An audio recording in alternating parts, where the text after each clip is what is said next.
ഉരുൾപൊട്ടൽ ദുരന്തമുണ്ടായ വയനാട് മുണ്ടക്കൈ ചൂരൽമല മേഖലയിൽ പുന്നപ്പുഴയിലെ ശക്തമായ കുത്തൊഴുക്കിൽ ബെയിലി പാലത്തിലെ സംരക്ഷണ കവചത്തിൽ വിള്ളൽ. സംരക്ഷണ ഭിത്തി ബലപ്പെടുത്താനുള്ള ശ്രമം തുടരുകയാണ്. ഇന്നലെ വെള്ളക്കെട്ടുണ്ടായ റോഡിലെ നിർമ്മാണ പ്രവൃത്തികൾ നാട്ടുകാർ തടഞ്ഞു. ഇന്നലെ വില്ലേജ് ഓഫീസറെ തടഞ്ഞ പ്രദേശവാസികൾക്കെതിരെ കേസെടുത്തതിൽ വൈകിട്ട് UDFന്റെ പ്രതിഷേധ സംഗമം നടക്കും.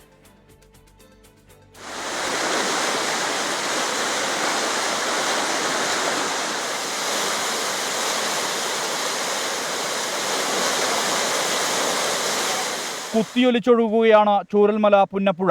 2 ദിവസങ്ങളിലായി പെയ്ത മഴയിൽ ബെയിലി പാലത്തിന്റെ സംരക്ഷണ ഭിത്തിക്ക് വിള്ളലുണ്ടായി. 3 ഇടങ്ങളിലാണ് വിള്ളൽ.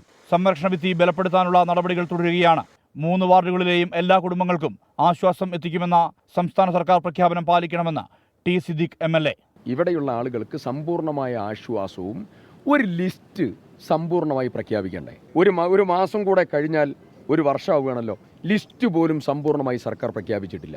അതൊക്കെ സർക്കാർ പ്രഖ്യാപിച്ച് എല്ലാവരെയും ചേർത്ത് നിർത്തി ഈ പ്രശ്നത്തിന് മുഴുവൻ ശാശ്വതമായ പരിഹാരം കാണാനുള്ള നടപടികൾ. സ്കൂൾ റോഡിലെ നിർമ്മാണ പ്രവൃത്തികൾ പടവെട്ടിക്കുന്ന് നിവാസികൾ തടഞ്ഞു. കനത്ത മഴയിൽ ഇന്നലെ റോഡിലൂടെയാണ് പുഴ ഒഴുകിയിരുന്നത്. 58 ലക്ഷത്തെ മുടക്കിയിട്ട് ഈ റോഡ് നന്നാക്കിയത് കഴിഞ്ഞ മെയിൽ വന്ന മഴയ്ക്ക്. ഇന്നലത്തെ മഴയ്ക്ക് ഈ റോഡ് പോയി. വീണ്ടും രാവിലെ 6 മണിക്ക് തന്നെ ആരോ സ്വാർത്ഥ താല്പര്യപ്രകാരം വലിയ JCB കൊണ്ട് ഇവിടെ പണി തുടങ്ങി.